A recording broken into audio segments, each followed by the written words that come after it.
President Buhari arrives Istanbul, Turkey, ahead of the 9th D8 summit.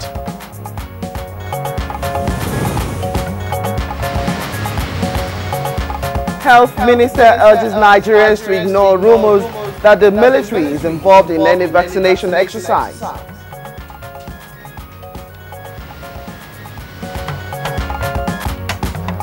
House of Representatives considers a bill for an act to prohibit and protect persons from unleashing or unlawful killing by mob action.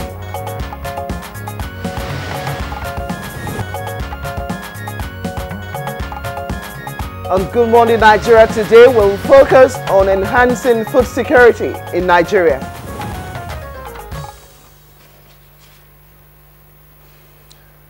When we talk of basic needs, food and shelter top the list. Food is an indispensable need for every human being, as no one can do without food. Blessing, I don't know about you. Oh, certainly, no human being living definitely can do without food. Now, it is in recognition of this that the second Sustainable Development Goal is to focus to end hunger, achieve food security, and improve nutrition. And it's also to sustain and promote sustainable agriculture. Beg your pardon. Similarly, the theme for the 2017 World Food Day is climate is changing. Food and agriculture must change too. This is again bringing to center stage the fears and some of the challenges the world is facing due to climate change, especially in the area of food production. Now, food scarcity is a major cause of hunger, and one will not be wrong to say that many Nigerians are hungry. Now, for some experts, they have proposed urgent reform for the agricultural sector to boost food production.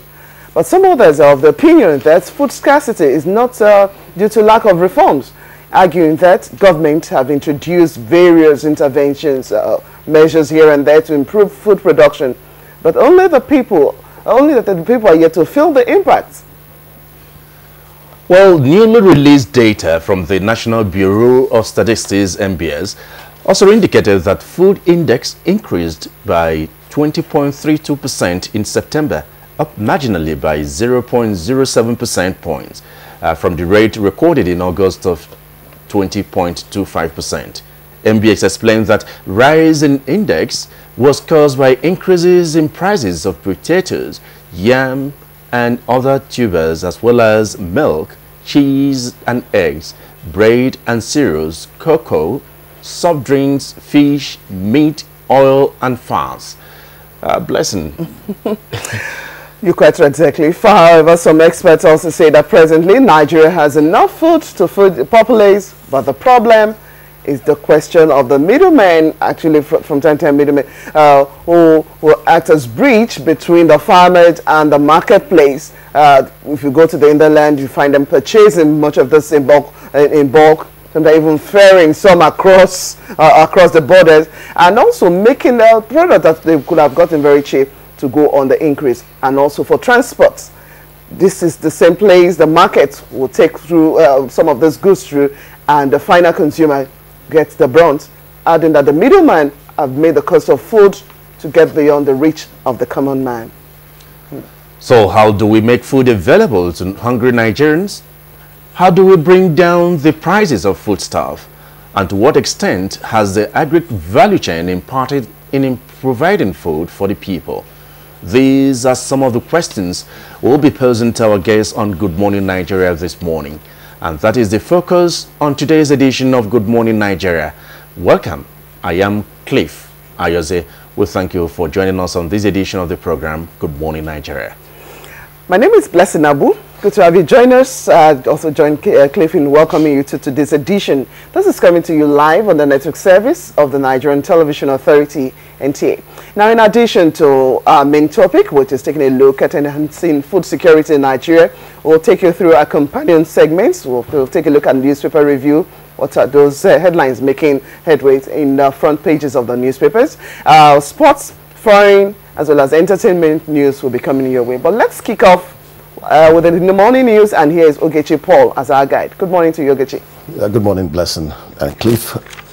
Welcome to the news. President Muhammadu Buhari has arrived at Western Boga International Airport, Ankara, Turkey. He was received by Nigeria's ambassador to Turkey, Governor of Ankara, and other officials. Before he left, Nigeria State House correspondent Ademusambo reported that the president, accompanied by his wife Aisha Buhari and two of his children, Yusuf and Halima, was seen off at Nnamdi Azikiwe International Airport by the FCT minister, his chief of staff, and other senior government officials. Prior to the D8 summit, President Buhari, at the invitation of President Recep Tayyip Erdogan, is expected to pay an official visit to Ankara, the capital city, for talks on areas of common interest between Nigeria and Turkey. These are in the areas of defense, cooperation, security, education, and migration.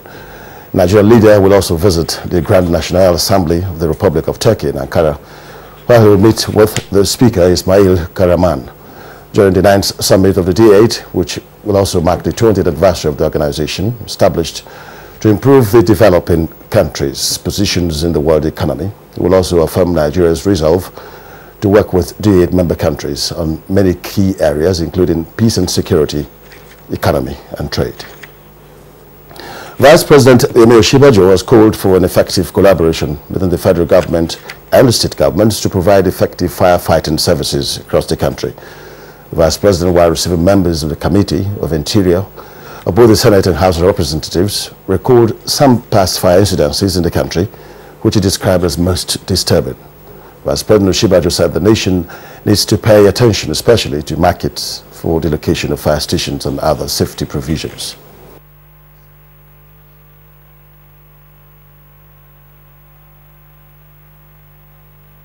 If you see, fire has been ravaging our economy. You cannot call, for instance, for people to come and invest where we don't take charge of that particular section. If you look at what happened in Kano, just the Kano fire disaster alone, businessmen lost over 2 trillion naira. So you cannot ask a foreign investor to come in when you've not developed the capacity of fire fighting or fire prevention. Talking here now, the Minister, Isaac Adawale, has called on Nigerians to ignore the rumor making the rounds that the military is involved in any vaccination exercise, as only the federal and state governments are allowed to do this. This was while briefing the press at the end of Wednesday's FEC meeting in Abuja.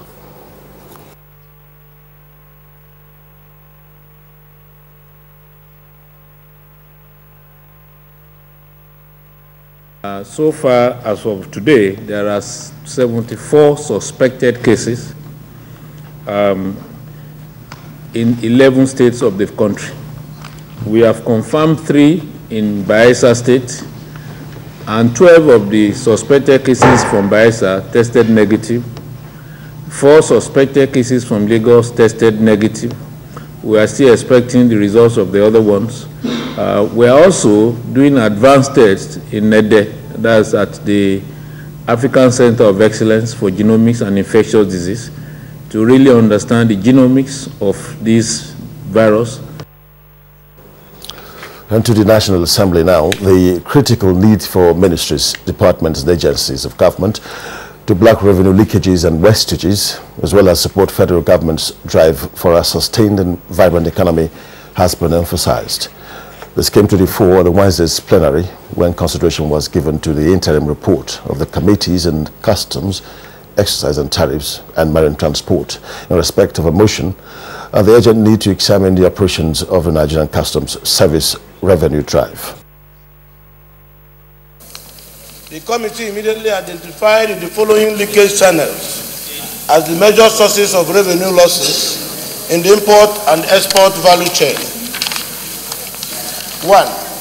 Undervaluation due to low ex-factory price, reduction in quantity or false description of goods, wrong tariff classification. I believe what they've done the Eighth Senate proud, and we should point that out and then give them the time to go and complete the work. If this committee were able to recover funds for the government, I think it's be something that will be commendable, and I will recommend to other committees to ensure that we avoid unnecessary leakages in our system and ensure that we improve our revenue base for the overall interest of the country. Still with the legislature, the House of Representatives is considering a bill that seeks to criminalize jungle justice in Nigeria. National Assembly correspondent Ignatius Onkwo reports that the bill, which has passed second reading, is to prohibit lynching and unlawful killing by mob action.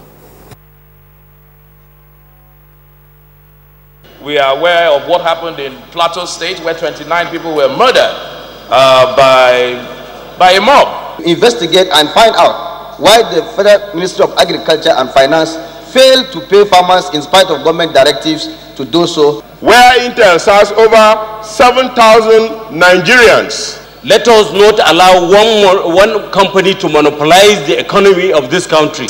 But all those issues they have brought before us can only be established in consequence of investigation. Otherwise, the facts are not before the House. Now, the All Progressives Congress, APC, has thrown their weight in support of President Muhammadu Buhari, asking the World Bank to focus attention to develop in the Northeast. Salihu Abdullahi reports that this formed parts of the deliberations at the party's 6th National Working Committee meeting held in Abuja. One of the items that was discussed, amendment of the constitution of the APC with a view to strengthening the constitution of the APC in line with democratic principles. Our party, the APC, has seen the wisdom to bring all of us together so that when we discuss policies and the way forward for our party, we'll be talking on the same plane. Talking security now, the Nigerian police force is re-strategizing on its crime-fighting measures through reinforced personnel and logistics in conformity with the rule of law and international best practices. Inspector General of Police Ibrahim Idris made this known at the monthly conference with top police officers in Abuja. The debt benefit of 2014 has already been settled. This year, a total of 3,750 billion naira was released for payments at a total of 1,285 minutes of kings of deceased police personnel have been screened for payments. Well, that's the news for now. Good morning, Nigeria. We'll be back with Cleveland Blessing after the break. Unemployment, notably youth unemployment, features strongly in our party's manifesto. We intend to attack the problem frontally through revival of agriculture.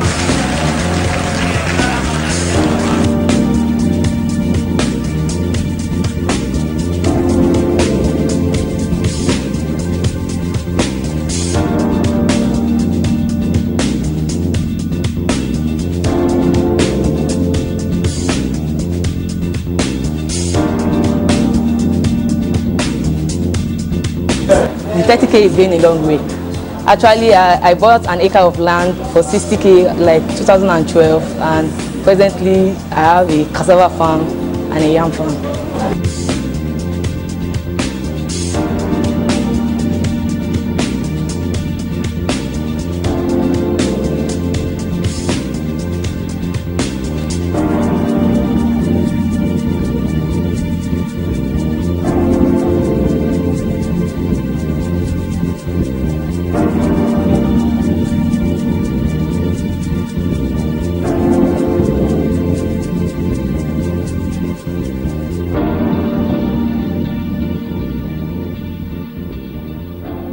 Every day, I see patients who come to me suffering from infectious diseases caused by germs, from typhoid to diarrhea, flu, cough.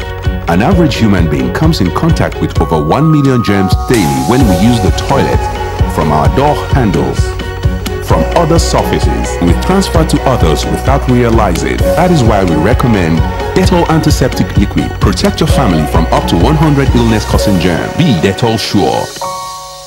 This is the game I've been waiting for, and I get a headache. But I remembered Mom's advice. When headache strikes, I always trust Sudrex. Because Sudrex acts fast to relieve headaches. Sudrex, win your day. Give me the value pack. Helen! You do great value shopping. Absolutely. I'm a champion at getting value. Then you must have bought the Hapic 200 ml. Why Hapic when I have this?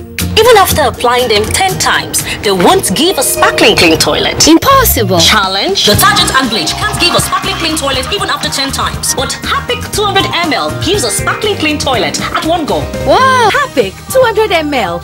Real deal. Now only 200 naira. What makes a Naija mom powerful? I encourage my kids to learn new things, and if they get hurt, I rely on the power of my Dettol's 1 capful to fight germs. My family needs protection from germs. I use the power of Dettol's 1 capful to disinfect surfaces and clothes. I trust the power of Dettol's 1 capful for bathing. The power of Dettol's 1 capful protects from up to 100 illness-causing germs. Be a powerful Naija mom with Dettol. Be 100% sure. Helen! Your kitchen gets 10 out of 10. Thank you. This also gets a 10. Should we see the toilet now? Sure. This gets just 1. It is clean. But not perfect 10. Better than my detergent and bleach? Impossible. Challenge? Try the new Apic 10X. Compared to bleach and detergent, Apic sticker formulation removes yellow stains times better, giving you a sparkling clean toilet. Wow. Now you also take that Apic 10X challenge. Also available in 200 ml pack. If you're just joining us, this is still Good Morning Nigeria, and now to talk business. The federal government intensifies efforts towards boosting agricultural exports to earn more foreign exchange. Plus, Nigeria's former Minister of Agriculture and current President of African Development Bank, Akinwumi Adesina, nominated or named 2017 World Food Prize laureate. And details on business news with Joy Ozo.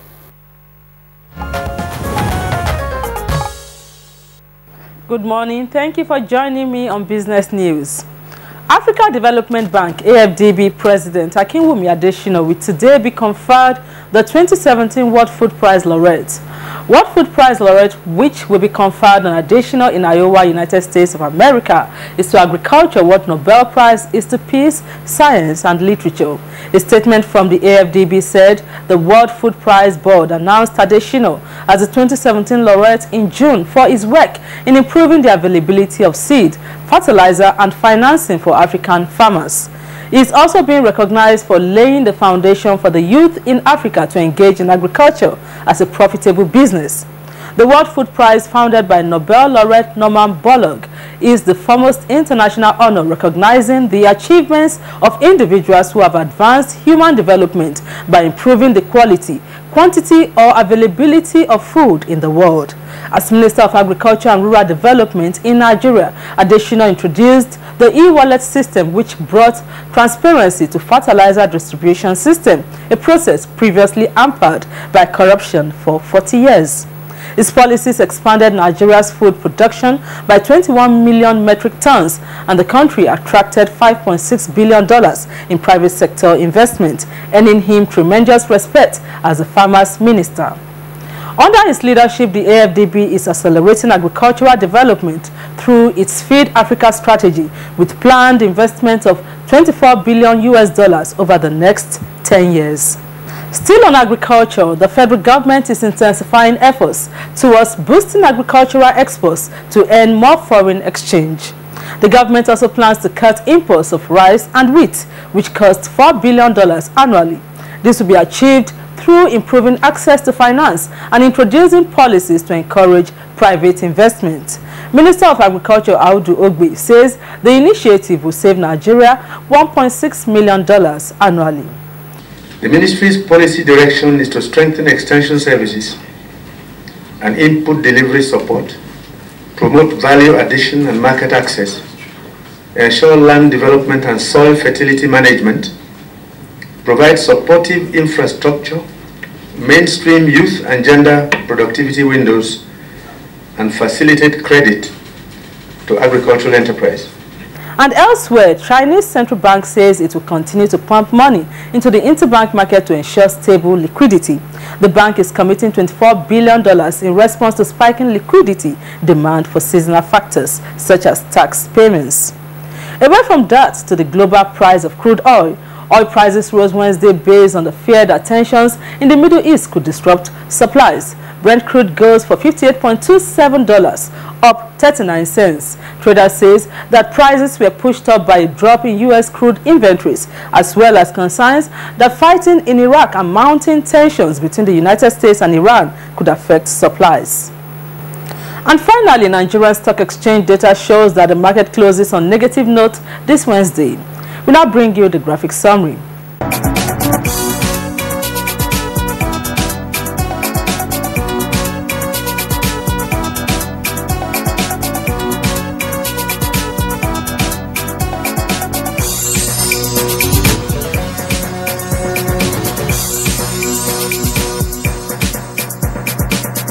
That's it on Business News. Good Morning Nigeria continues. Thank you very much, Joy Uzo. It's time now to take a look at those headlines making the front pages of the newspapers this morning.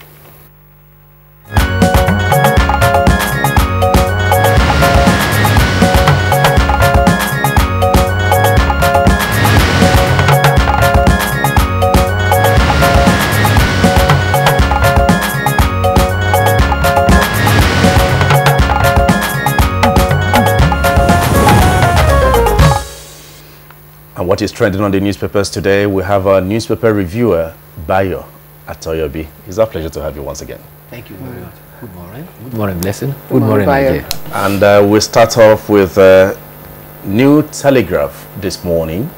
New Telegraph, on top of the nameplate, we have SEC orders forensic audit on Orlando over breaches as NSE places shares on suspension.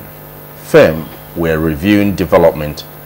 And we also have court orders forfeiture of 14 ex-FCT ministers' houses, with details of the report on page 3. And the dominant story there, we have monkeypox spreads to 10 states, FCT, says federal government. 74 cases recorded in Akwa Ibom, Lagos, Delta, Imo, others. Minister, military not involved in vaccination.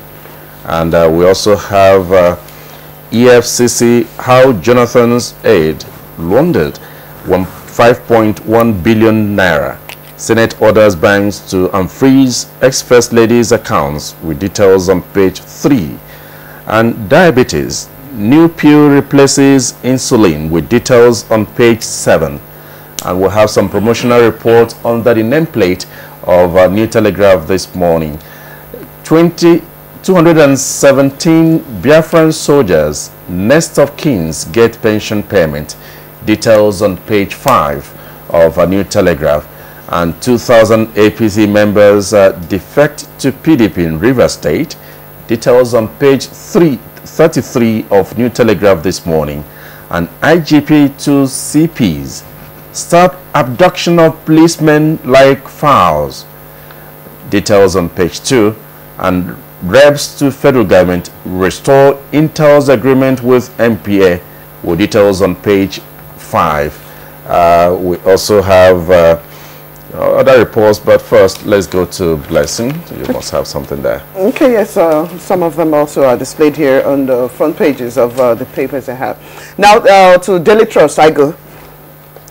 Leading for the Daily Trust this morning, the federal government proposes 8.6 trillion naira budget for 2018. You have the story starting there, but continues on page 5. But just above that, you have the story on the former FCT minister to forfeit 14 properties. More details on page 8.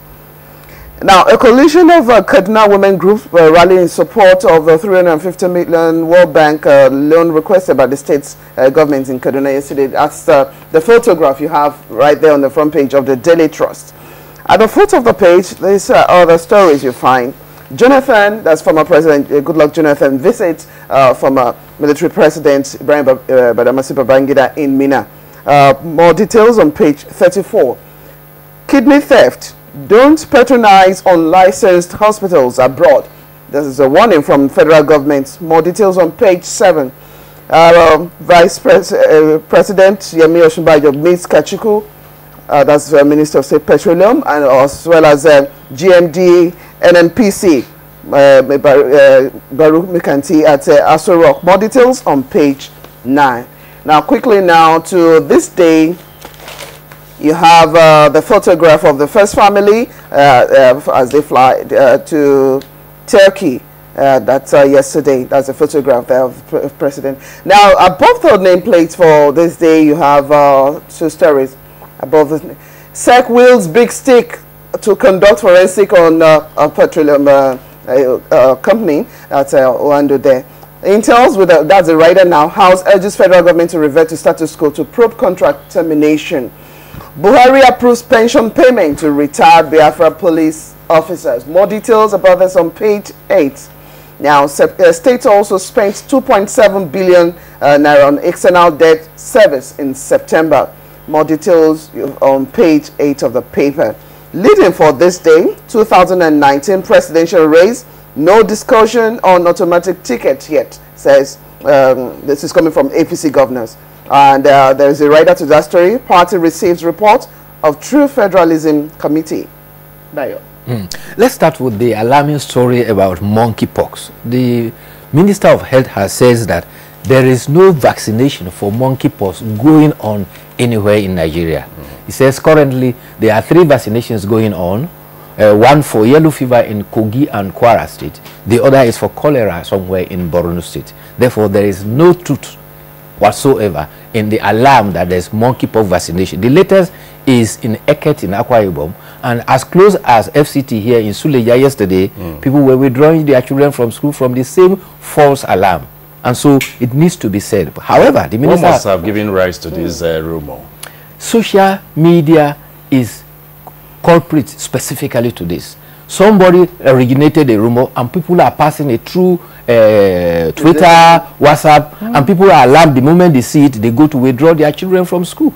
And the latest information the minister gave is that so far the spread has reached 11 states, and of the 74 cases that so far available, only 3 have been determined to be monkeypox. So far, presently, there is an ongoing examination of genomic infectious disease center at Ede to determine what actually is the pathogen that we are facing that is causing this supposed pox, that is monkeypox in quote. So that is the, but however, the Minister of Agriculture needs to be alerted because the West African virus epidemiological body wave has said that there is a cassava disease, 2 of them, Bergomo virus and the other is brown streak virus, that originated from East Africa, is heading towards Central Africa and heading towards Nigeria.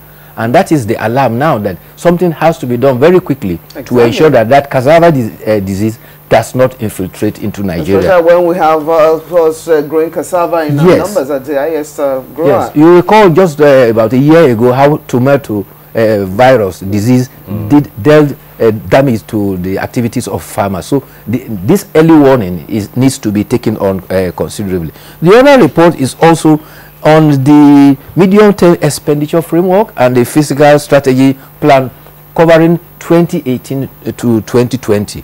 That has been presented to House of Rep. We are still waiting for the Senate to get it. Usually, this is a requirement of the Fiscal Responsibility Act.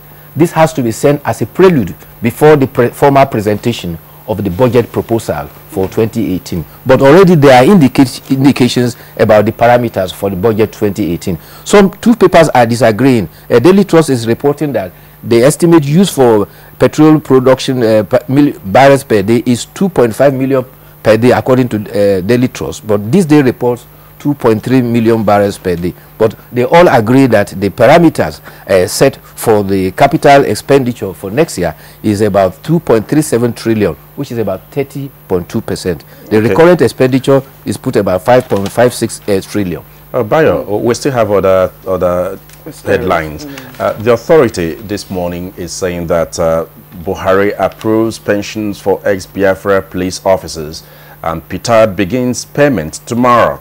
And on top of the nameplate, we have Steve Monkeypox talked about their cases to 74 in 11 states. An umbrella election, we won't leave anything to chance, says IGP. With details on page 2. And Oshibajo Mays Kachuku Baru over JVC deals. Details on page 4 of the authority. Police arrest fleeing killer landlord. Details on page 2. And we have also the lower part of the authority this morning. A termination of Intel's contract. 7,000 Nigerians to lose jobs. Reps. And on the Nigerian pilot this morning, we have the leaked report.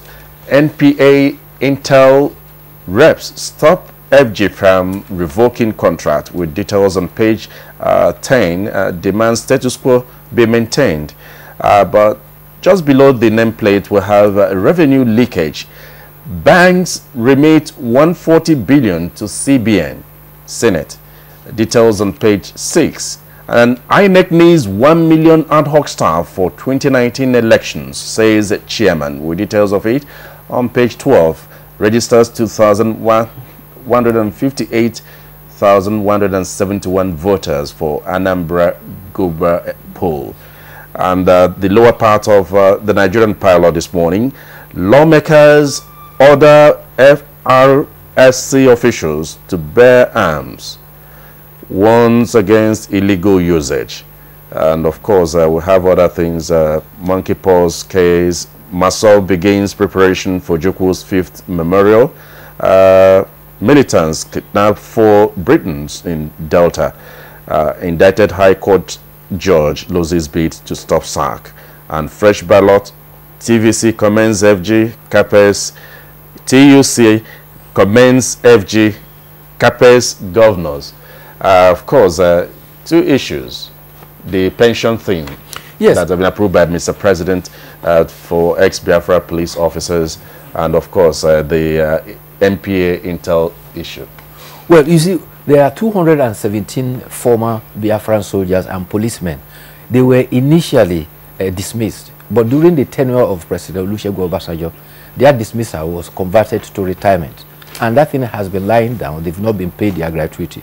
So President Muhammadu Buhari has now approved, after PITAD had verified, and so the next of kin and those of them who are still alive will be getting their due entitlement. So that is very magnanimous. 1970. Yes, it's follow up to the no winner, no vanquish philosophy. But you know, government policy, the way it works, it took the administration of President Olusegun Obasanjo to convert their dismissal to retirement. So they were due to be paid as retired officers since President Obasanjo left, and it has been there throughout the tenure of Umaru Yar'Adua. That's the point.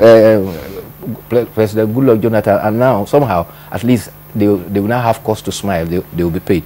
The other story you're talking about, Intel, is the intervention from the National Assembly. They said that the NPA should hold its fire until they complete their investigation. Meanwhile, the Abuja Federal High Court has ordered that an interim forfeiture of 14 property. This property were alleged to be owned by a former FCT minister and his son, and they were held in the name of several companies and several persons. So the court has ordered that it should be published, and for a period of about 21 days. So by November 8, if nobody comes up to own up about the 14 property, it means that they will be forfeited. And the Anambra elections. INEC preparation for the Anambra election and the 2019 elections too. Well, INEC is telling you that for the presidential election in February 2019, they will require about 1 million ad hoc personnel. And that's quite a lot. But already, Anambra election is the next challenge they have. Yes. And they already say that they are ready. In fact, the Nigerian police too say they are ready as far as security is concerned. Is another litmus test. It's coming for November 8th. Yes, on that note, I'd like to say special thanks to Bayo Atoyobi for also being here today. Thank you. To review the newspapers. We'll continue on Good Morning Nigeria in a moment, where we'll be looking at food security, enhancing food security in Nigeria in a moment. Hate speech is not a joke. It incites genocide and crimes against humanity. Most of Africa's civil wars are caused by hate speech from one tribe against another. We don't want it here. The Nigerian government stands firm against hate speech.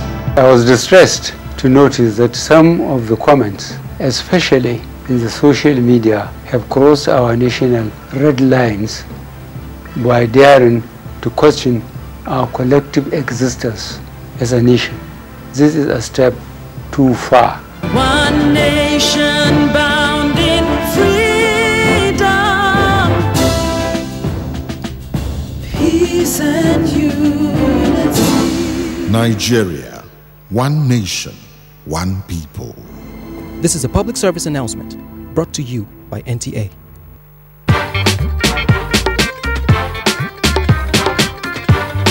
The Federal Ministry of Industry, Trade and Investment, in collaboration with the Federal Ministry of Information and Culture, announces the national press launch of the Made in Nigeria campaign. Venue, Abuja Furniture Center, Interior Woodwork Limited, Plot 1431 Independence Avenue, before National Hospital, Central Business District, Abuja FCT. Date, Thursday, 18th May 2017. Time, 10 a.m. prompt. It is not time to complain. It is time to join the campaign. It is time for economic recovery. This is the game I've been waiting for, and I get a headache. But I remembered Mom's advice. When headache strikes, I always trust Sudrex. Because Sudrex acts fast to relieve headaches. Sudrex, win your day. Sir Abubakar Tafawa Balewa, Dr. Nnamdi Azikiwe, Sir Ahmadu Bello, Chief Obafemi Awolowo. These patriots worked together to achieve independence for one united Nigeria.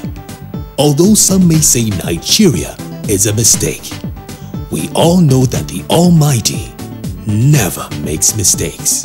God has not made a mistake by bringing us all together in the way that He has brought us together.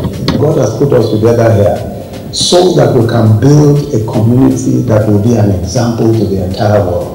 One nation bound in freedom,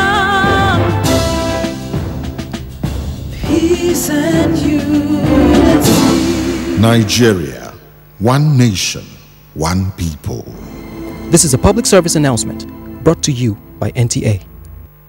Dettol team is visiting schools to teach children how to protect themselves from diseases. Do you know how we get illnesses like diarrhea, cough, and cold? No! They are spread through germs on your hands. Your hands collect germs that causes diseases. You pick up germs from any surface, like when you don't wash your hands after going to the toilet, while playing. And then you can get sick because of germs.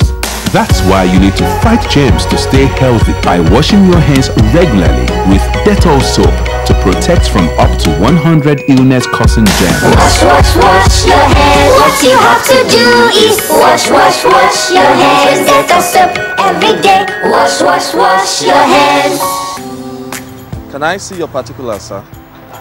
Officer, my particulars no dey here. In that case, you'll have to come with me to the police station. Officer, which levels?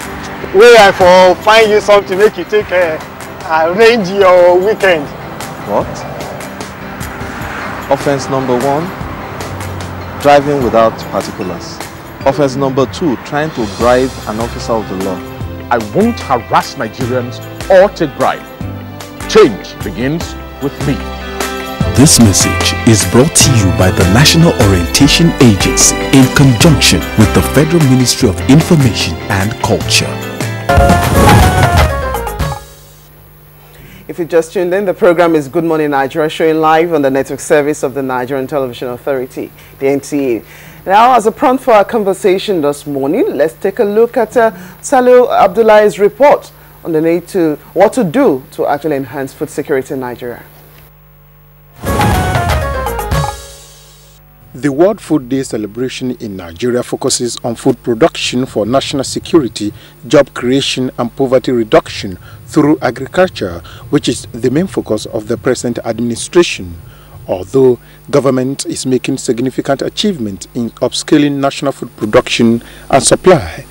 In the last 1 year, over 10,000 persons have been given food through the iCare Food Bank platform, reinforcing the need to establish both government-owned and private sector-driven food banks in Nigeria as a sustainable means to curtail hunger. The federal government is maximizing agricultural revenue and key enterprises in targeting Market 2 program of the USAID to improve food security in the country.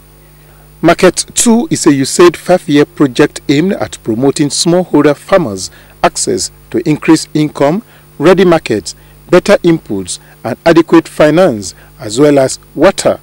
The Minister of Agriculture, Audu Ogbe, said through the program, the lives of about 1 million farmers in 26 states have been affected positively. Ogbe said 500 extension workers were also trained during the program in various value chains to enhance their capacities. The program focused on 7 commodity value chains of rice, cocoa, cassava, sorghum, maize, soya beans, and aquaculture in Sokoto, Kebbi, Kano, Kaduna, Lagos, Enugu, Edo, Delta, Benue, Taraba, Abia, and Imo, among others. Already, it said that over 1.4 million rural households benefited from the program by engaging in the various value chain through trainings. The program was initiated to support the country's agricultural transformation agenda and the agricultural promotion policy from 2016 to 2020. However, the cost of food affecting both farmers and consumers remain a huge challenge because of some notable challenges like lack of basic infrastructure facilities such as roads, markets, and capital, as well as modern equipment to migrate from peasant to mechanized farming. Stakeholders equally note the abolition of several government laudable initiatives like the marketing boards, which was then used by the government as vehicle for the marketing of produce, as problem. This is in addition to numerous artificial and natural challenges confronting the nation.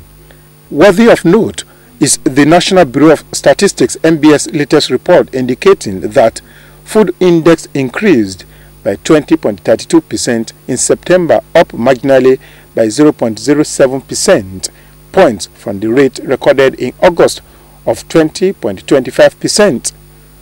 Worried by this trend, how do we make food available to Nigerians? How do we bring down the prices of food stuff? And to what extent has the agric value chain impacted in providing food for the people? These are some of the questions we will be posing to our guest on Good Morning Nigeria shortly. Well, as we look at enhancing food security in Nigeria, and to discuss the issue, now in the studio we are joined by a very experienced personality, the Director, National Program for Food Security, Mr. Kevin Tekpart. Mr. Kevin Tekpart, it's our pleasure to have you join us. Thank you. Good morning, Nigerians. And also we have the country representative for Food and Agriculture Organization, FAO. And talking of no other person other than Mr. Sufyan Koroma, it's a pleasure to have you. Good morning. Thank you. Yeah. Also, we have guests joining us here in the Abuja studio as well as Ibadan Network Center. But let's start off with a regular face on Good Morning Nigeria. We've not seen him for some time. He's an agri-economist and is also the Executive Director, West African Green Economic Development Institute, Gregory University Uturu in Abia State. I'd like to welcome Dr. Emeka Okengo to the program. Good morning, Nigeria. And from my Ibadan studio, we have Professor Kuta Yahaya. He's a Professor of Agricultural Extension and Development Communication, University of Ibadan. He also served in the government in the last decade as SSG and Agri-Commissioner, as well as consultant to several development partners and several intervention initiatives. Welcome to the program, Professor Yahaya Kuta. Thank you very much. It's a pleasure. Good morning, Nigeria. Okay, so Blessing, we kick start. I would like to start from the man who is the director in charge of food security, a special program for food security in Nigeria. We've had a lot of interventions when we talk about agriculture and food. And when we mention this, a lot come to mind. Can you give us a picture when we talk about food security? What do we really mean? Thank you very much. Food security actually is a multidisciplinary subject, and it cut across so many MDAs, but Agri actually take the lead. When we talk of food security, we are talking of making food available to Nigerians at affordable prices. And you will agree with me that food security plays an important role in national security because they are correlated.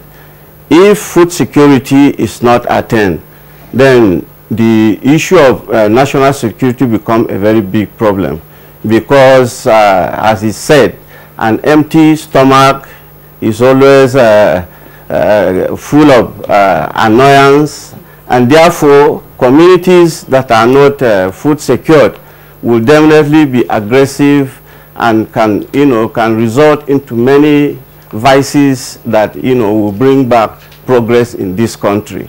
And therefore it is important that we have progress. It is only on the basis that we have progress that we'll be able to have food security and then secured the nation.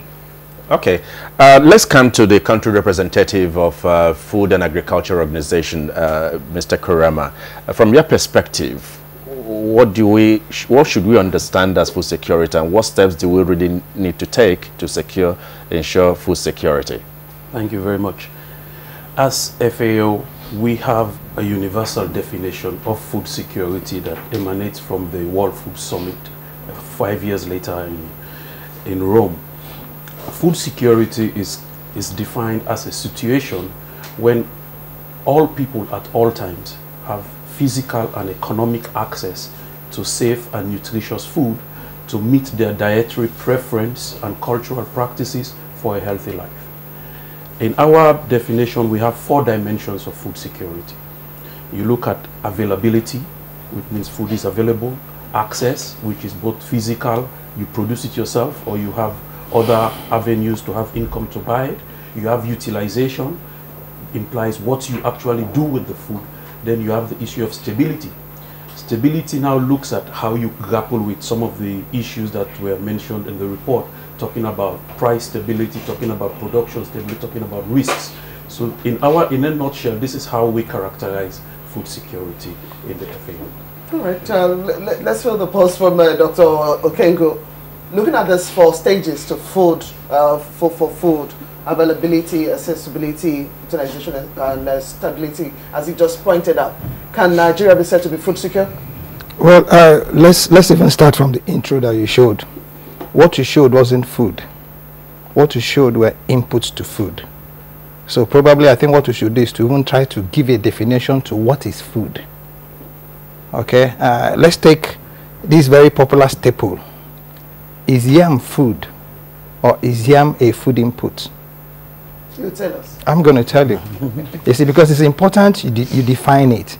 Because what I thought that intro should have shown is that we have started from the farm to the farm gate to the processing to the packaging, okay, and then to the consumption. This is where we are missing it when we're talking about food security. Because except you're able to understand that, yes, it is possible for you to produce food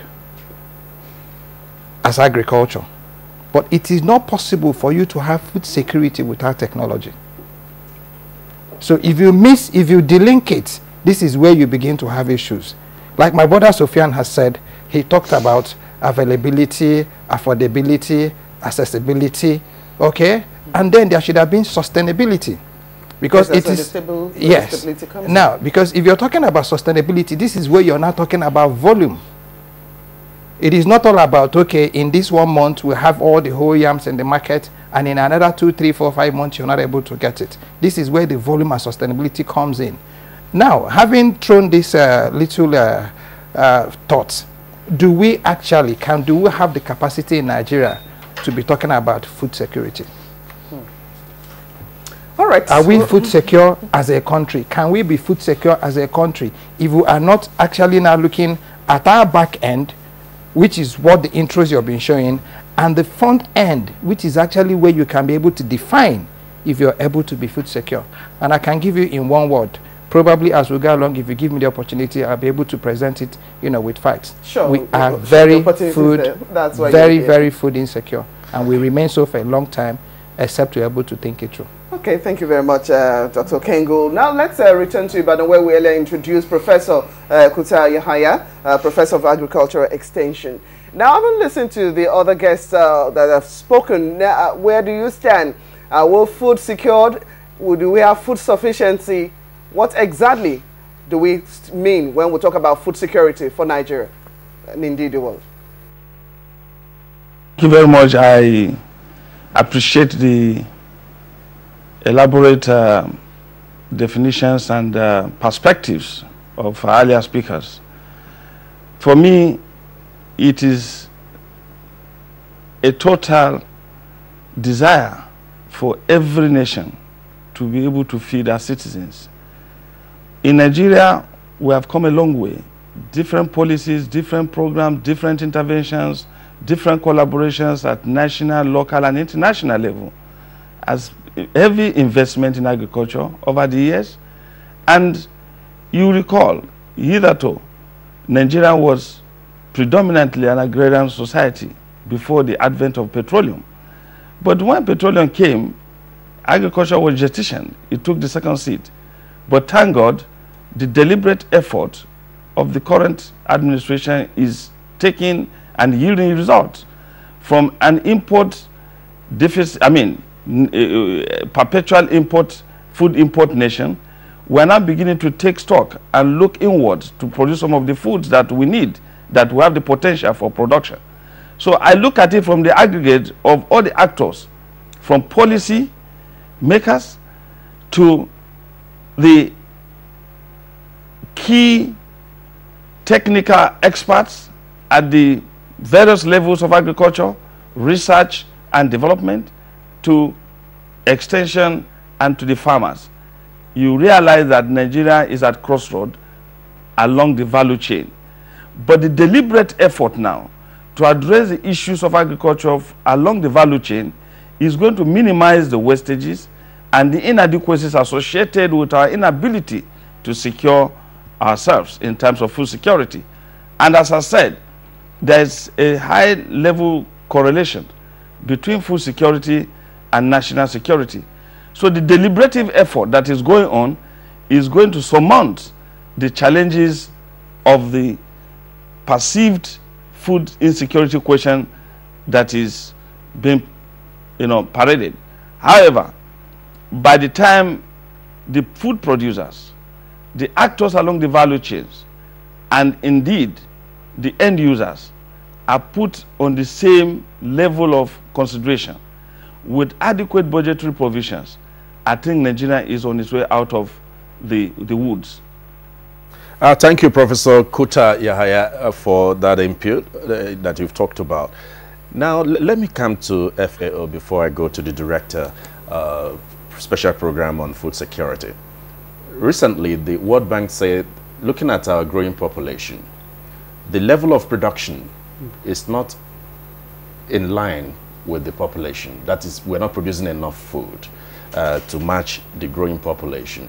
What is your take with level of food security? And what is it seem like more often than not, we talk about self-sufficiency, we talk about food security. Are there differences? What is the thin line between that, and what is the status of Nigeria in terms of food production? Looking at the various interventions, what do we need to do to escalate that, to make sure that we are secure in that very area? Thank you very much. It is very important to note that, yes, food production has not been able to catch up with population growth. So yes, there is a food deficit. But besides the general food deficit, the government has made tremendous effort. I mean, it started with as a matter of fact, with the National Program for Food Security, which was dubbed a Special Program for Food Security over 20 years ago. And FAO worked with them to design this program using South-South cooperation and domestic expertise. This program has gone to a point where it has made a lot of gains, which others have built on. One of the critical things that we noticed is that at least over the last decade, there has not been much policy reversals. And the World Bank pointed to that because in a lot of countries, when regime changes, they reverse the policy of the previous regime. Here we have seen a continuum of the policy. As a matter of fact, there is an enhancement in terms of going beyond the agricultural transformation policy to the agricultural promotion and green initiative.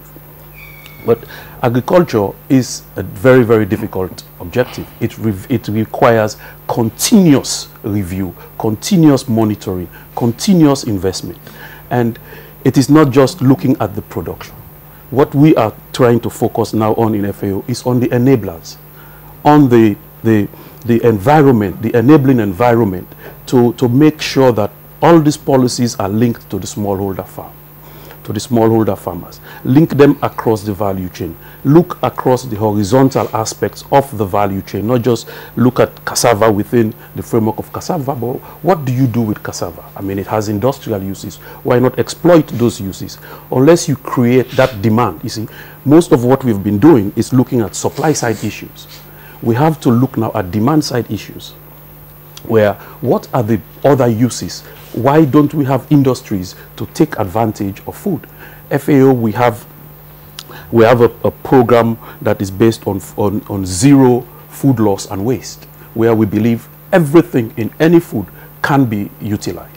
And this is also part of the Zero Hunger Challenge, one of the pillars of the Zero Hunger Challenge. So these are some of the areas in which we need to focus on. Now, we are working with the government in looking at some of the regulatory environment, putting in place food safety. It's a very, very critical element, especially for the domestic market and for export market. We have worked with the Food Safety Management Committee in collaboration with USAID. We assisted the government to create a legislation in there. We worked with the government to put together food security and nutrition strategy, which has 8 priority areas that are part and parcel of the agricultural promotion policy. We are also working on several other value chains in terms of using for example, we have a project on aquaculture and fish value chain, which is built on the fact that you engage youth farmers to provide the fingerlings using cassava products for fish farming. So there are a host of other things, but then there is also much more critical we have 3 looming critical issues here. We have the issue of the fall armyworm, which is a major disease affecting maize. Maize is one of the priority crops that the government has targeted. We have the issue of the tuta absoluta, which is on tomato, which almost ruined the tomato industry. Then we have the issue of the avian influenza, which is affecting the livestock sector. So all of this together, you see, so it becomes a kind of multifaceted challenge that has to be dealt with in a continuous process. Now, what is a critical element there is a question of proper coordination. We are happy to see that the Ministry of Agriculture has revived its project coordination unit that needs to review all projects that are going on in the country. And we hope that this unit needs to be capacitated to be able to design programs around what is going on and also to exploit the linkages between not just the agricultural sector but industry as well. So what is the link between food security and food sufficiency? More often than not, we talk about this. And well, food self-sufficiency is often linked to the fact that you can produce enough food for yourself based on your own domestic comparative advantage. And there is no clear link. You can be, what is food self-sufficiency? Basically, if you look at the mathematical equation of it, it is basically you look at production equal consumption to some degree. But thank you very much, Mr. Roma. Let's get back to the Director, National Program for Food Security.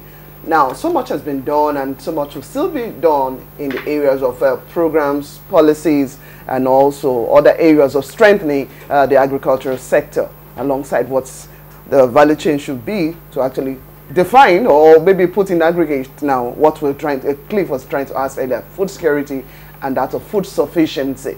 Now, where are we? There are so many enablers that have been triggered, really. Where exactly is Nigeria in this area of strengthening what we have? And like to use your word, a food secured nation is a nationally secured nation. Thank you very much, Eugenia. My name is Blessing. Blessing, thank you, sorry. Let me say that for the first time in the history of this country, that a regime is continuing with what it made on ground. The agricultural transformation agenda of the former government of Jonathan did quite well, and when this regime came, they continued with it. I think we need to actually applaud the government for, you know, continuing with the program. And based on this, the government actually came up with the green alternative, and this is to consolidate on the gains that have been achieved over the years. And the policy document is actually taking a holistic look at the agricultural sector itself, so that we'll be able to make more progress and close the gaps that have been observed over the years. Like it rightly said, before the discovery of oil, agriculture actually was the mainstay of this economy. But when we got oil, we jettisoned agriculture, and because we are seeing money, thinking that this money will continue. But history has now shown us that the oil itself will finish one day, and that we have something, and agriculture will never finish. Agriculture will make agri, and so also will continue with agriculture. And that's why the government of the day is putting emphasis on agriculture as an alternative to oil. And sincerely speaking, if the rate at which government is, you know, developing the agriculture, if we continue in the next 20 years, I believe the issue of food security will become a thing of the past. Because at the moment, just like a doctor, the Emeka said, what he said that he saw there is not food. Actually, it is food, but what it needs is processing. We need to process this food to other aspects that, you know, to ensure we extend the shelf lives of what we saw on what we saw. So what projected. kind of intervention are we getting? Now, we still have high cost of food. If we're to go by the four indicators of accessibility, affordability, and availability, why do we still have high cost of increase despite all this intervention? What is your program doing to actually address some of those areas that you have all talked about? Thank you very much. You know, the cost of food is determined by so many factors, including the value of the money, including smuggling. You know that Nigeria, Nigeria feeds most of the West African countries. If you go to Kano, the low market in Kano, you will see trucks from Benin Republic, from Niger, from Chad, from even Central Africa. So that's why we have high cost of food items. And because of the value of our naira, the safer that is being used by most of our neighbors has, you know, improved in terms of value because our own money has gone down. And therefore, these countries, you know, are coming into Nigeria to mob. Well, it is, as far as I'm concerned, it is positive for the farmers. But again, it is negative because the farmer, as far as the farmer is concerned, he wants to make a return on his investment. And therefore, he's seeing prices, and therefore, there is the temptation for the farmers to sell, and because of the attraction from the high prices we are seeing. So the issue of high prices certainly is an issue that is determined by so many factors, not by just availability of food alone. Thank you. Okay.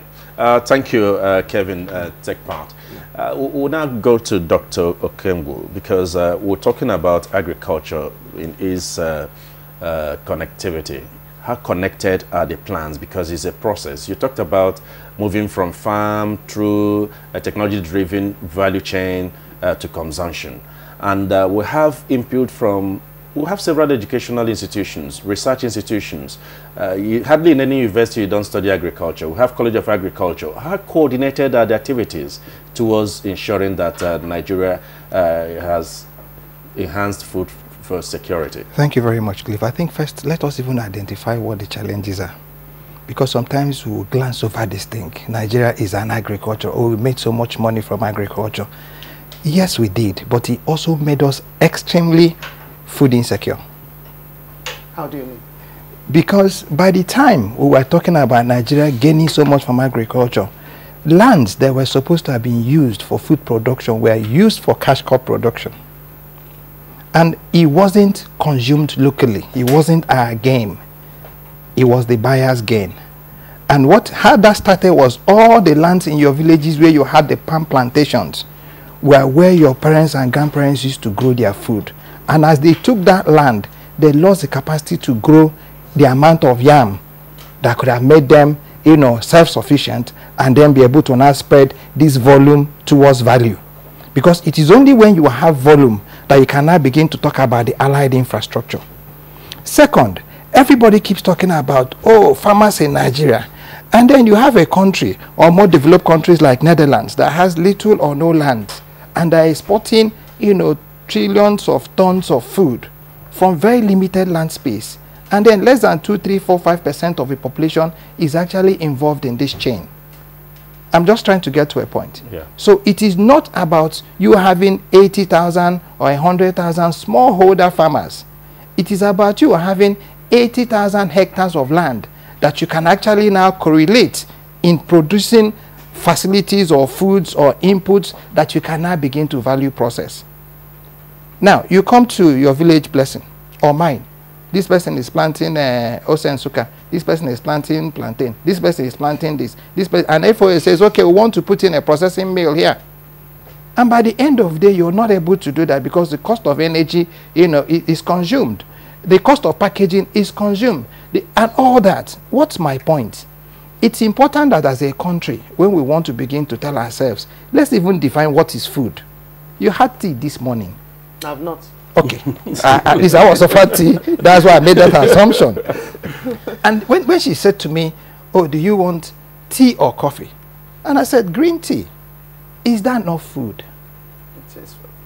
Everybody is talking about turmeric. Oh, this can cure cancers. This can cure this. We must be able to delineate what we call our traditional foods. Blessing takes me to somewhere in her village and they bring this big mold of pounded yam. What are you looking into that plate? You're looking at high-grade pharmaceutical starch. You're looking at probably yam flakes. You're looking at probably even food for your animals. Exactly. So until you get it, the last time we had this conversation about yam, I think we took a bet. And I said, how do you correlate this? The correlation has to be first, your technology. That's the first thing. The first thing you need in food sufficiency is technology. The second thing you need, depending on which way you want to go, is now applying this technology into technologically driven food production. This is where you have a little bit of genetic modifying and all that. Or of course, what we're doing in Nigeria, you're rain-fed. If you're going to be doing rain-fed and land-based, you will be most delineating land. This is where volume of land comes into play. It's important, okay? It is only after that, my brother, if you now start talking about belts. If you want to plant cassava, for you to be able to make cassava sustainable, you must be able to define the volume that runs your production chain and runs your processing chain, so that what you get up in the times of storage is able to take it into the next production cycle. That is the only way you can be able to ensure that in the beginning of the cassava harvesting season, you can buy a kg of gari at 1 naira, and at the end of that, what you call your off-season period, you can actually still buy it at 1 naira. This is where volume comes in. So the correlation has to do, first, my brother, you must delineate one, what you want to produce, and then be able to put volumes against it. 2, it must be driven by clear research outcomes and research programs. 3, you must be able to identify the technologies. 4, you must be able to identify the support, and this is very critical. What roles are your dams playing? What roles are your farms playing? What roles are your this playing? What roles are your that playing? My brother, Kevin had talked about, that it is cross-cutting. Now, what is the role of Ministry of Science and Technology in what we're talking about? What is the role of Ministry of Education in what we're talking about? What's the role of Ministry of Water Resources in talking about? If you do not get these people together and then you leave agriculture to start running, they are going to be doing what can't happen. And let me tell you what it is. Everybody says, oh, we can use agriculture policies that are working. They are not working. I am in that sector. Farmers are not getting seeds when they should get it. Those who get it don't have any information of what to do with it. Farmers are going to the markets to go and buy pesticides and insecticides, and they are using it without anybody oversighting them, because the Ministry of Agriculture is overreached with its extension workers. And even those they have don't even have the proper capacity to be able to move in tandem with the new technologies that have been introduced.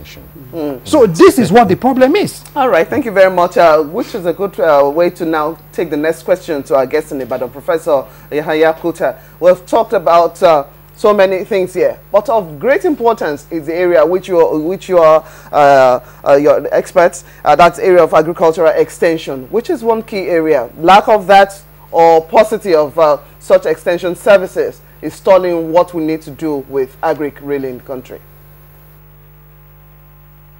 Well, I agree with that submission, but to a large extent, I think there is something that is happening in the agricultural extension and the agricultural sector in Nigeria that is coming out positively. For the first time in the history of this country, the Federal Ministry of Agriculture is coming up with a national policy on agricultural extension and call all the stakeholders across Nigeria, from the universities to agricultural development projects to policymakers at the federal ministries and states, to come and look at the policy on the way forward for agriculture in Nigeria. I think that's commendable. So agricultural extension is taking its front seat in terms of policy drive, initiation, and the future of galvanizing all the actors in the agricultural sector, because no matter how much is research is generated, if it is not communicated appropriately to the end users, it becomes useless. So that is why agricultural extension is critical and vital for the success of agricultural initiatives. Let me give a very good example that will generate some concern. In Nigeria today, you are talking about capacity. Capacity in terms of manpower development that will drive the agricultural sector to compare with the rest of the world. Today, we have so many universities in Nigeria, but the number of young people, by the way, the global population will hit 10 billion by 2050 according to projections. Nigeria population will double by 2040, and if nothing deliberate is done, young people that constitute about 60 to 65% of this population are veering off, and the aging population of agricultural farmers will give way to nobody to succeed them, because there is no incentive and young people are not deliberately being encouraged to take on to agriculture. In the 2015 entry examination, or the UTME in the exam, to the University of Ibadan, about 50,000 candidates applied. Only 1.9% of this population aspired to read agriculture, including agricultural engineering, veterinary medicine, and general agriculture, and all the other fields in agriculture. That does not paint a good picture for Nigeria. The former executives, registrar of JAMB, in a lamentation that the University of Lagos, they received about 100,000 applications for those who want to read medicine, only for vacancies that are available only for 100 candidates. How can everybody aspire to be a medical doctor if there's no food on the table? That's the picture that you have. So for us, the deliberate effort of the current administration in its policy drive of reducing food imports and encouraging agricultural extension, and if you look at the Mr. President's speech, is deliberate about agricultural extension. And if you look at the Minister of Agriculture, every point in time is driving agricultural extension. This is the first time that the agricultural extension is coming to the front burner. Hitherto, people who do not have specialty in agricultural extension, either communication, rural sociology, rural development, administration, even psychology, even human ecology that the extension provides, will be parading themselves as extension professionals at policy level and at implementation level. That does not augur well for agriculture. But now that the Ministry of Agriculture is in the driver's seat to put agricultural extension into the front burner, there is hope, and there is going to be policy direction where all the actors from research to the key stakeholders in the academia and the policy actors will come together so that they can compare notes and see how they can drive these agricultural interventions to the logical conclusion. So that even development partners, like you say, like other actors, like FAO, will see that Nigeria is united in its policy drive, and the policy somersault that has affected the sector in the past is no longer an issue. We now have policy continuity, but integration of agricultural extension into policy dialogue, into policy initiatives, is going to drive agriculture to the next level. We're still with you, Professor Yahaya, because you painted a picture that is not quite encouraging with regards to those applying to read agriculture. And you are in the institutions there. What do you think is the main issue, the main drawback for youth not identifying with agriculture? Because we're talking about transiting from traditional agriculture to agric as a business. What do we need to do to really stimulate the interest of the younger generation to key into this? Well, the good news is that, as acknowledged, what is good is good. The former Minister of Agriculture came up with the initiative on agripreneurs, engaging young people in agriculture, which the Prime Minister of Agriculture started, and being driven by International Institute for Tropical Agriculture, IITA.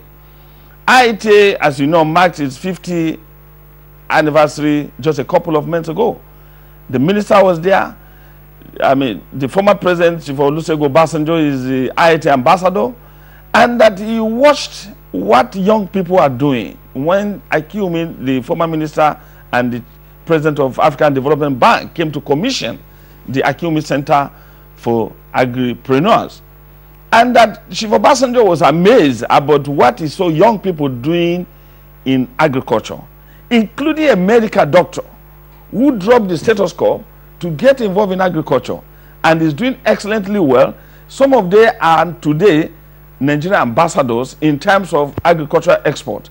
And some of them, the greenhouse technology that they are initiating, they are doing excellently well. Some of these youths have gone to turn around some of facilities that have been moribund, that have been abandoned even by some state governments, and they are doing excellently well.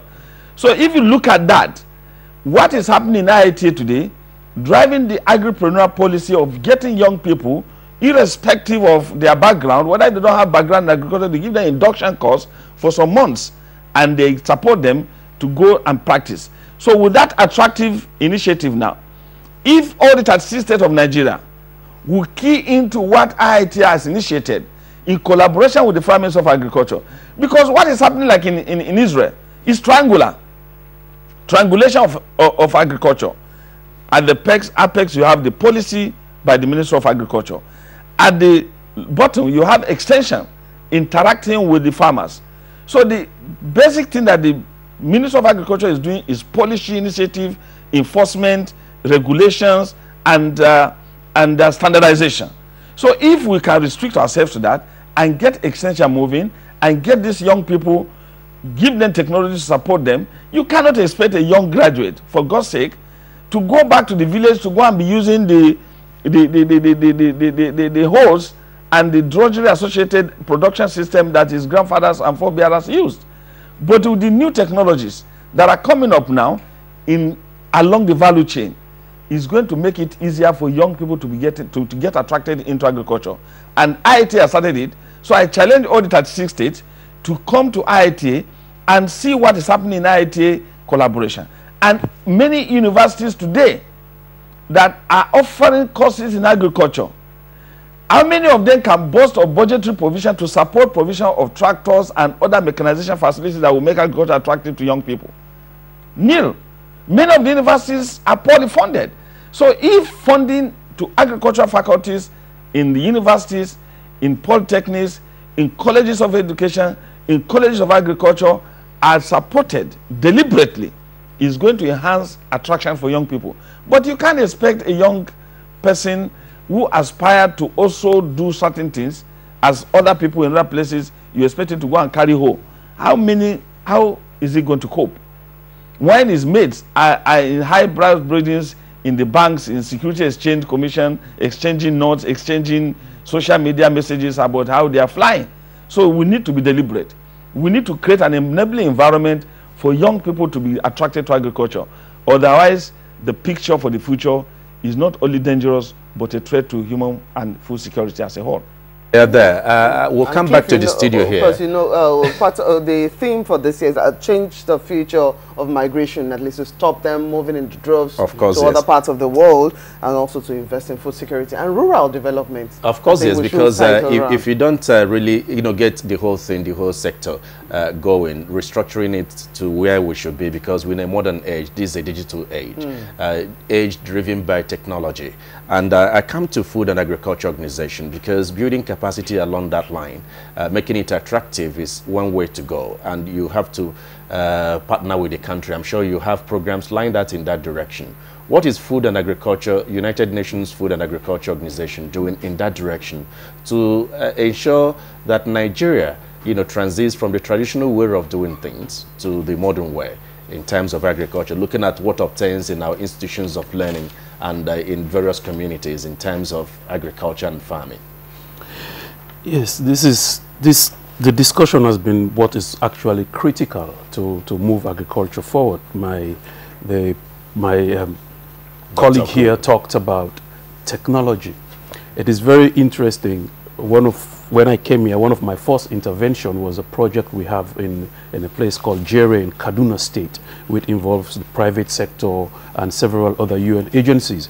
And we were trying to demonstrate to the young farmers how to preserve tomatoes.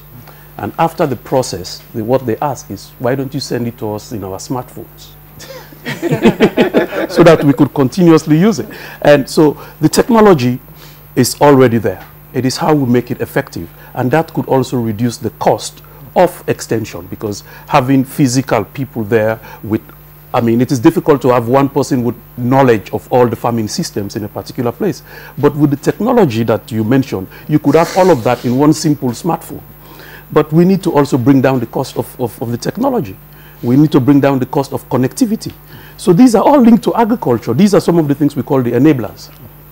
So these would spur, and some of these developments of these platforms, these are things that youth do in other parts of the world. We could bring in those experiences here, because it is not necessary to say youth in agriculture means he has to have a hoe to go and dig, but create the enabling environment, facilitate the enabling environment, provide things like, now we are trying to work on an early warning system and a market information system for Nigeria, which is one of the key issues identified in the growth recovery plan and in the promotion policy itself. And we are trying to see what is available, who is doing it. It is all very, very young people who are involved in collecting price information, collecting market information. How do you consolidate that? Because this is one of the critical things here in Nigeria, which is lacking in terms of information, appropriate information to farmers when and how they need it for themselves. So we are trying to work with it. Most of what we do is with the federal government. The federal government is in the driving seat. We try also to reach out at the state level. We do work with the state. And it is critical in a country like Nigeria to have the states buy in and have their interventions so that we could be able to drive things from the federal to state or state to federal and see which ones are working and which ones we can upscale. But we have so many interventions. I cannot begin to name all of them. Well, it's okay. We'll thank Mr. Koroma for that input. Well, this is Good Morning Nigeria. We'll look at the input or contribution from Nigerians through our Twitter handle at NTA GMN in a moment. Hot and dry condition causes the body to sweat, which attracts germs that are easily passed from one person to another. Dettol Cool combines Dettol's protection and an invincible icy feel for super cool confidence. Use Dettol Cool. Another edition of TV Guide magazine is out with revealing accounts of trending stories. With the dwindling oil revenue, he says there is no reason to worry. We strongly believe that culture is Nigerians' new oil, And we're going to show that by creating wealth, our art and culture will be a statement for all of us. Our cover story is on Otumba Olusegun Runchewe, Director General, National Council for Arts and Culture. For upcoming TV presenters, Elegant Elizabeth Banu tells you what it takes. A peep into the activities of the Presidential Committee on the Northeast Initiative, a mandate being fulfilled. A trip to the Yankari Games Reserve and Safari in Bauchi State brings you closer to nature. And the Oshun Oshogbo Festival, our culture, our pride. Professor Adiku, the Vice Chancellor, University of Abuja, tells us what it means to manage a university, plus our regular features, star profile, media issues, relationships, young minds, entertainment, sports, and lots more. Pick your copy now at the vendors or at every NTA station nationwide. TV Guide, still your indispensable companion. It's about that time. States across the country coming together for one purpose, one goal. They are young, they are solution providers. The NTA ETV Children's Expo 2017, holding at the NTA Arena, Area 11, Garki, Abuja, with the theme Renewable Energy, Industrialization, Arts and Agriculture as tools to bring Nigeria out of economic recession, with sub-themes post-harvest processing and preservation, and using arts and crafts to promote tourism. Date 22nd to 27th October 2017. This expo is open to ages 6 to 12 years for junior category and 13 to 18 years for the senior category. It's about the Art, Science and Technology Expo. For sponsorship consideration, please call the following numbers.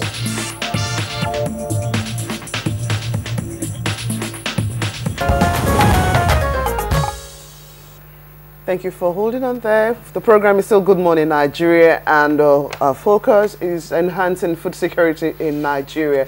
Now, before the break, Cliff did indicate that we have reactions already from Nigerians watching this program, and we'll quickly run through the tweets in a moment. From Sadara is this tweet: we need to imbibe the spirit of going back to the land. Our youth need to know that money is now residing in land. Holes are generating millions of naira now. Whether we don't want the holes, we want this technology. Really. Well, Sunny Rising, government should create enabling environment for farmers via provision of incentives, grants, and quarantine the systematic political farmers. Systematic political farmers. He added that the right policies should give access to the real farmers to benefit instead of political farmers. Now, from Delay is the streets: climate change, population explosion, insecurity, and lack of capital and the technology are the challenges Nigeria is facing in the area of food production.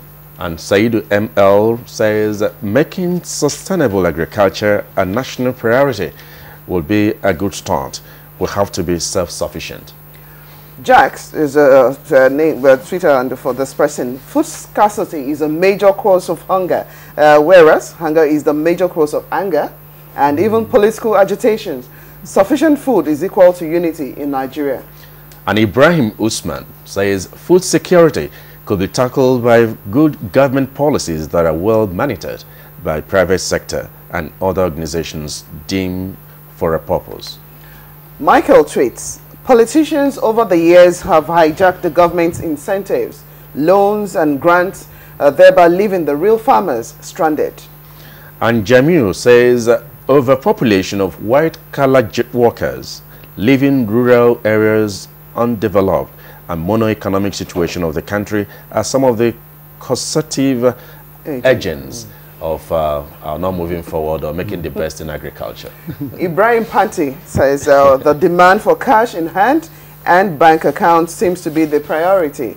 That's where the problem lies. To enhance food supply, more work has to be done, such as storage facilities, modern farm mechanisms, and improved seedlings. And Sadara rising again, we have investors in oil industry. To what extent many who are interested in agriculture supported by government, more needs to be done in this direction. Again, supply of fertilizer is poorly managed. The big boss still on rampage in agricultural sector. Prisons are not adequately supported. All right, from Bello is district food insecurity now. Food insecurity is the canker worm bedeviling Nigeria, but with the help of God, we shall overcome it. Diversification is key. Now, the NAPI and e-wallet introduced by erstwhile government should be sustained to quarantine the system of political farmers. And Law Alpha says governments should, as a matter of necessity, build storage facilities for the many quality foods Nigerians produce all over the country. The problem of food insecurity is not just limited to Nigeria alone. Rather, it is a worldwide phenomenon. It mustn't be treated with kid gloves. Government should therefore make reasonable number of tractors available in 774 local governments in Nigeria to encourage the real farmers. Okay, Akinboyewa has a street government of all levels in Nigeria should invest in interdisciplinary research to enhance and sustain our food system. And Edith Izu-Obano says marketing board should be revisited for food to get to the common man. Too much talk, too much plan, and no result in the life of masses. I think that will take us to Mr. Tekpat. We're talking about too much talk, too much plan, and no result in the life of the masses. And also the area of cascading to the rural populace where you have most of us. Of course, yes. Well, can you react to this, please? Thank you very much. In fairness to the government, I think government is doing quite a lot to ensure food security. And it's not something that can be achieved within the twinkle of an eye. Like I said, the euphoria of oil, actually robbed the Nigerians from the gains of agriculture. But I think that now that this government is very serious, I think we'll begin to see changes. Just like he said, I believe there will be less talk and more to be seen on the ground. I'm sure, because that is the focus of government now. If you look at what government is doing, just like Professor Kuta said, in Teto, there was no functional department of extension, but now, with the reorganization of the ministry, we now have a functional department of agri-extension. This is kudos to the government, and because you know that extension actually is the engine room of any agricultural development. Any research that cannot be interpreted by the extension worker, that research remains unadoptable. And I'm sure the policy also that is also being concluded, the policy on agricultural extension that is also being concluded will add value to agricultural production and enhance productivity. There are other measures that government is taking to ensure and rather to attract youth to agriculture. Okay. Yes, there are the issue of training. There are particularly on extension, private extension workers that can, provide extension to farmers. I'm sure by the time the policy on extension come up, they have a specific role to play in enhancing extension services. There are also, the present approach to agricultural development in Nigeria is the value chain approach. And, along the value, there are a lot of jobs that can be created. And that is why government is putting emphasis on value, on the value addition. If you go across the country now, there are a lot of processing fact plans that are ongoing. Some have been completed, both large-scale plans like Labana, like Umza in Kano, like Ebonyi Rice, like Kwara Rice, and also Lagos. And then there are the small and medium one. All of this, if we aggregate them together, you will see that agri is being pushed forward. And I'm sure we'll move forward from now onward. Okay, thank you very much. Because earlier on, Dr. King mentioned area for other infrastructure, power, some other sustain. What we have presently certainly is not enough. What other things are being done to actually ameliorate areas where such intervention actually speed up action, especially in rural communities? Some of those things are located maybe state capitals, And we have the bulk of the farmlands, and even this army of unemployed youths start across the local government areas. Blessing, I was going to even tackle take a maker okay, on anyway, that. Maybe when on we'll the political farmers, you know, because they mentioned in the tweets, we have to take into account the observation of Nigerians, of politicians over the years who hijacked the government's incentives. A lot of government give incentives, but they're hijacked. Do they penetrate, you know, to the real farmers? It is because the interventions are also political. If you look at most of the intervention that we've had in agriculture, I hate to say this, but it usually comes during election periods. You want us to be very fair to each other. And because you don't have the infrastructure to be able to receive it, and please, when I'm talking about power, I'm not talking about NEPA. There is biomass. Okay, a lot of these farms can generate their own energy. I was talking about energy. But let's talk about these political farmers. Yes, a lot of people have also laundered, you know, money by going to now establish, you know, farms. You have a lot of Nigerians who have these huge farms. How do you ramp it up? You ramp it up by now aggregating. What we have is a lot of disaggregation. And this is why I said we must be able to define what we have in Nigeria.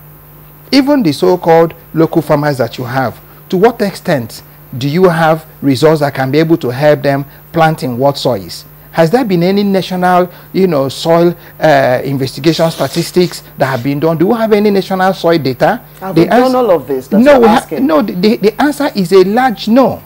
And all you need to do is very simple. Fortunately, we have FOA, but there are also in other contending frontiers. And then it is what you tell FOA to do for you that they do for you.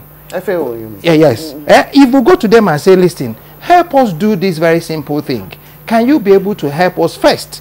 Let's even understand why we have yams from this particular area not being able to survive more than 2 months of storage, no matter what it is. Does it have to do with the soil?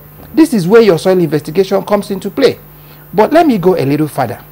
If you do not aggregate, like Kevin has said, we have a lot of disaggregation. What you need to do is that for an extension officer, my brother had mentioned it, we can use technology. But when you don't have technology, if we had resource centers in every community where you had these farmers gather together to say, okay, fine, you know what? We are going to be planting red radish or turmeric or ginger or this or so, but we're not going to be consuming this thing. It's going into a pharmaceutical industry in England. We're going to be dedicating maybe 10 or 20 hectares of the land available to us as a community to be able to earn £2,000 that we can now put into yam. But our yams we are not even going to be selling in the market. We're going to enter into a relationship with the Pharmaceutical Institute of Nigeria to be able to see if they can convert our yam to pharmaceutical grade starch. Now, you have a village where you have a lot of farmers and then herdsmen are coming. And we say, okay, let's have an integrator where every waste that we get from our farms. I give a typical example with corn. What you consume in corn ultimately as human is less than 0.7% of the whole total makeup of corn and stock. Oh. The other ones, what do? You turn it into, you put it somewhere, burn it up, and then even start putting emissions or methane into the air. But you can also convert those things into fodder or hay by just adding 1 or 2 vitamins, and then you stack it up for these animals that come. So what do? Herdsmen come and you say to them, just move your cattle into that integrator. We have enough food for you to be able to stay here for another 2 or 3 or 4 months for us to now decide where it is you're going to. You are now integrating. You are now harmonizing. You are now building national harmony. You are now bringing agriculture into your national security, network. But what do? You have a farmer who probably has 10 or 20 or 50 or 60, seedlings or yams. He takes it to his farm to go and plant it. You now have an itinerant header or somebody who walks across there with his cattle and the thing gets eaten up. And they say, oh, farmer herdsman clash. Before you know it, 100 lives are lost. So until we also stop doing political interventions in agriculture, I don't like to hear this word policy. Policy is talk. Policy is intent. You must be able to support policy with a program. You must be able to support the program with action. Your program is where the plans are. Your action is where your funding comes in. This is where you must blessing, my sister, begin to look at food as nutrition. Nobody eats food anymore as food. In other climes of the world, you can eat a biscuit, just one biscuit, and you have gotten all the whole nutrition that you need. When they started the food school feeding program, we had a conversation, and I said, why are we not fortifying milk? Why are we not fortifying biscuits? When you go to schools, because a lot of these people you're going to be giving food, do you know the capacity? Do you know the hygiene? Where are we going to be getting water? Where are the kitchens going to be? But with corn alone, you can actually now start producing biscuits. We can actually now start producing yogurts. And when a child has probably some liter, some quantity of that biscuit and that yogurt, you'd have gotten all your nutrition intake. What's my point? We must move from food security to nutrition-based food security. In that way, it is no longer about volume. I keep mentioning it. It becomes value. And then when government says we are going to be releasing funds to farmers, in one bit they say to you, oh, today there are farmers, the next day there are miners. What are the statistics? What are the training? You now say you have extension officers. Now, to do what? With what access do they have? There are locations in this country, blessing, that you have shown it on NTA. The people had produced the food. There were no roads to take out the thing. So why wouldn't you just take one little modular machine to be able to convert whatever it is into powder or flake or whatever? Okay, Dr. Okengulu, let's, because we're on the home stretch now for this conversation. Recently, FAO2 also released some information about 7.1 million people now severely food insecure across 4 countries. Nigeria, of course, is inclusive. Now, we've talked about so many aggregates to actually begin to tidy up. Where do we begin to strengthen ourselves in terms of pursuing food security, food sufficiency, and also the nutritious aspect that he talked about? Looking at your findings. Yes. Well, the report you're mentioning focused a lot more on the Northeast, where we looked at the whole, and also linked to the Lake Chad. Our approach, Emeka mentioned a gist of it, we call it nutrition-sensitive agriculture, where you look at the nutritional aspect. And this is what we are trying to do in relief in the Northeast, where we have been able to reach at least 100 million IDPs, returnees, in which we provide them with seeds, vegetable seeds, nutritious seeds, improved seeds. And then we also provide them with training, because this program would give them sufficient food and income for 6 months, because you don't know what the situation would be like.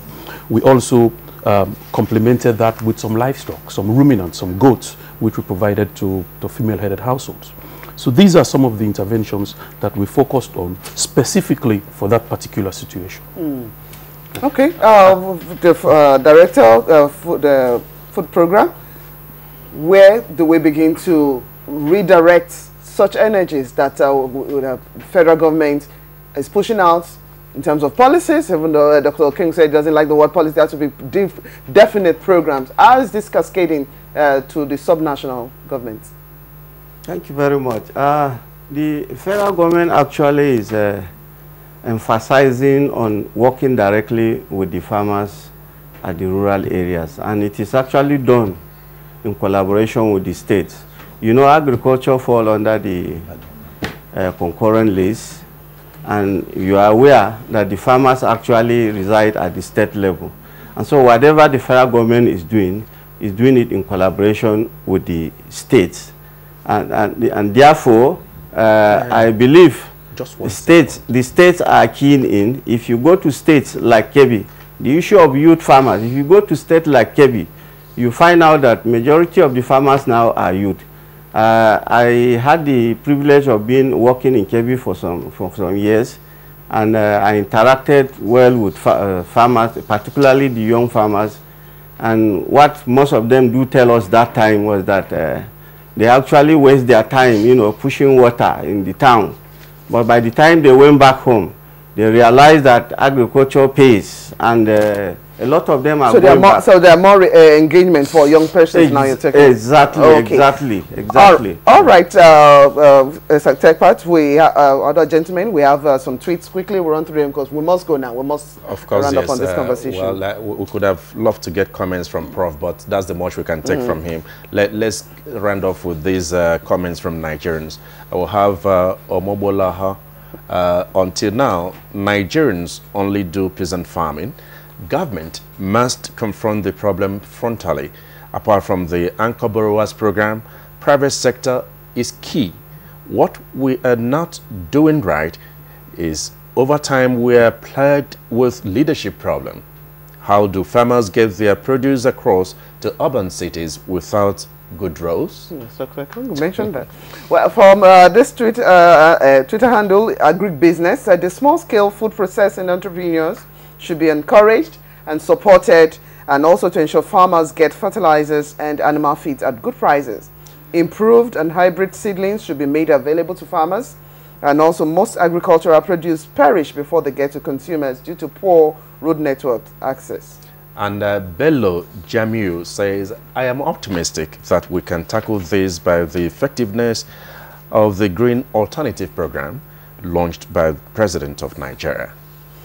Omo is said it's saddening that Nigeria with vast agrarian land is faced with hunger. Oil discovery now appears more of a curse than blessing. Not now. Not their own blessing. Sakiru says transportation, storage facilities and packaging enhance food security in Nigeria. The private sector should be fully active in ensuring food security by supporting farmers in groups. Farmers need funds. Solo says selfish individuals who do not believe in sharing an equal distribution of food and other resources. May God deliver us from these people. Dele Jackson Solomon, Jack Solomon says, God has blessed the world, Nigeria by extension, with enough food. But unfortunately, the bulk of the food is in the hands of the few. Engineer Abdullah says we need to mechanize our farming. Farmers should be able to access loans, and agri-extension services should be revived. Agribusiness says Ministry of Agriculture, that should be at the forefront of food security campaign, has been paying lip services to Nigerians. There should be control of food prices in the market. Government and private sector should participate to ensure quick access to food.